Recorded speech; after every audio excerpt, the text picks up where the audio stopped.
പാകിസ്ഥാനെ സംബന്ധിച്ചിടത്തോളം ഇസ്ലാമാബാദ് എന്ന് പറയുന്നത് അതിൻ്റെ പൊളിറ്റിക്കൽ ക്യാപിറ്റലാണ്. പക്ഷേ റാവൽപിണ്ടിയാണ് military capital. And the actual capital is Rawalpindi എന്നാണ് പറയുക. പാകിസ്ഥാൻ എന്ന് പറഞ്ഞാൽ an army with a nation എന്നാണ് പറയുക. എല്ലാ രാജ്യങ്ങളിലും രാജ്യത്തിനാണ് ആർമി ഉണ്ടാകുക. പക്ഷേ Pakistan army with a nation എന്നുള്ളതാണ്.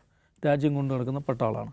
അപ്പോൾ പട്ടാള കേന്ദ്രങ്ങൾ വ്യാപകമായി ആക്രമിക്കപ്പെട്ടത് അവരെ സംബന്ധിച്ചിടത്തോളം പൊറുക്കാനാവാത്തൊരു തെറ്റായിട്ടാണ് കാണുന്നത്. അപ്പോൾ അത് തള്ളിപ്പറയുക, അതിൽ മാപ്പ് പറയുക, ഇമ്രാൻഖാൻ മാപ്പ് പറയുക.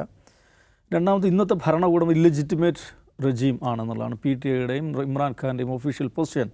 ഈ ഭരണകൂടം നിയമവിരുദ്ധമായ ഒരു സ്റ്റോളൻ വേർഡിക്റ്റിലൂടെ വന്നിട്ടുള്ളൊരു ഭരണകൂടമാണ്. അതിനോട് ഞാൻ സംസാരിക്കുക പോലും ഇല്ല എന്നാണ് ഇമ്രാൻഖാൻ്റെ നിലപാട്. കാരണം ഞാൻ ഒരാളൊരു നെഗോഷിയേറ്റ് ചെയ്യണം, അവർ ലെജിറ്റിമേറ്റ് ആയിരിക്കണം. But this is illegitimate regime. അപ്പോൾ ഇത് ആ നിലപാട് മാറ്റുക. എങ്ങനെയാണെങ്കിൽ നമുക്ക് തടവിൻ്റെ കാര്യത്തിൽ നെഗോഷിയേറ്റ് ചെയ്യാം എന്നുള്ളതാണ് ഈ ഇൻ്റർലൊക്യൂട്ടേഴ്സ് മധ്യസ്ഥർ ഇമ്രാൻഖാൻ അറിയിക്കുന്നത്. പക്ഷേ ഈ രണ്ട് കാര്യത്തിൽ ഇമ്രാൻഖാൻ ഒരു നിലക്കുള്ള വിട്ടുവീഴ്ചക്കും സന്നദ്ധമായില്ല എന്നാണ് വാർത്തകൾ പറയുന്നത്. അപ്പോൾ അങ്ങനെ ഒരു നിലപാട് അദ്ദേഹം സ്വീകരിച്ചാൽ അദ്ദേഹം ധീരനാണെന്ന് ഞാൻ പറയുക. കാരണം അദ്ദേഹത്തെ സംബന്ധിച്ചിടത്തോളം ഏതെങ്കിലും കാലത്ത് നിയമപരമായി പുറത്തു വരാൻ പറ്റുന്നൊരു സാഹചര്യമില്ല. 73 വയസ്സായി. ഡസൻ കണക്കിനൊന്നും പറഞ്ഞാൽ പോരാ. ഈ കേസുകളുടെ കൂമ്പാരാണ്, കേസുകൾക്ക് മേൽ കേസുകളാണ്. ഇപ്പോൾ തന്നെ ഓൾറെഡി അദ്ദേഹത്തിന് 30 വർഷത്തിൻ്റെ മേൽ ജയിൽ ശിക്ഷ വിധിക്കപ്പെട്ട് കഴിഞ്ഞു. നോക്കൂ, അദ്ദേഹം ആ ഒരു കിട്ടിക്കഴിഞ്ഞ ജയിൽ ടൈം സെർവ് ചെയ്യാൻ തന്നെ അദ്ദേഹം 103 വയസ്സ് വരെ ജീവിച്ചിരിക്കണം. അത് തന്നെ അദ്ദേഹം സെർവ് ചെയ്യണം. പിന്നെയും കുറേ അധികം കേസുകളുണ്ട്. പിന്നെ അദ്ദേഹത്തിൻ്റെ ലീഡർഷിപ്പിൽ പ്രധാനപ്പെട്ട ആളുകളൊക്കെ അകത്താണ്. ഏറ്റവും പ്രധാനം ഷാ മഹമ്മൂദ് ഖുറൈഷി, അതേപോലെ പർവേസ് ഇലാഹി.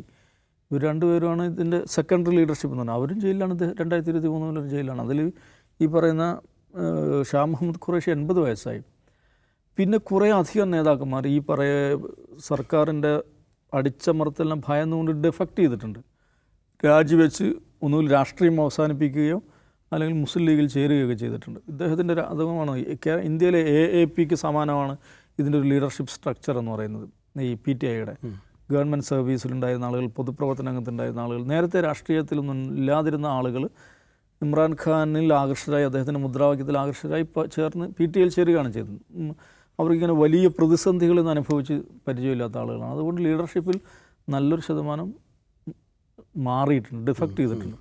പക്ഷേ സ്റ്റിൽ നിങ്ങൾ നോക്കൂ, പാകിസ്ഥാനിലെ മാധ്യമങ്ങൾ ശ്രദ്ധിച്ചു കഴിഞ്ഞാൽ മനസ്സിലാവും, ഇന്നൊരു ഇലക്ഷൻ നടക്കുകയാണെങ്കിൽ ഏറ്റവും പ്രധാനപ്പെട്ട കക്ഷിയായിട്ട് PTI തന്നെ വരുമെന്നാണ് അവിടുത്തെ ഏതാണ്ട് എല്ലാ സർവേകളും പറയുന്നത്.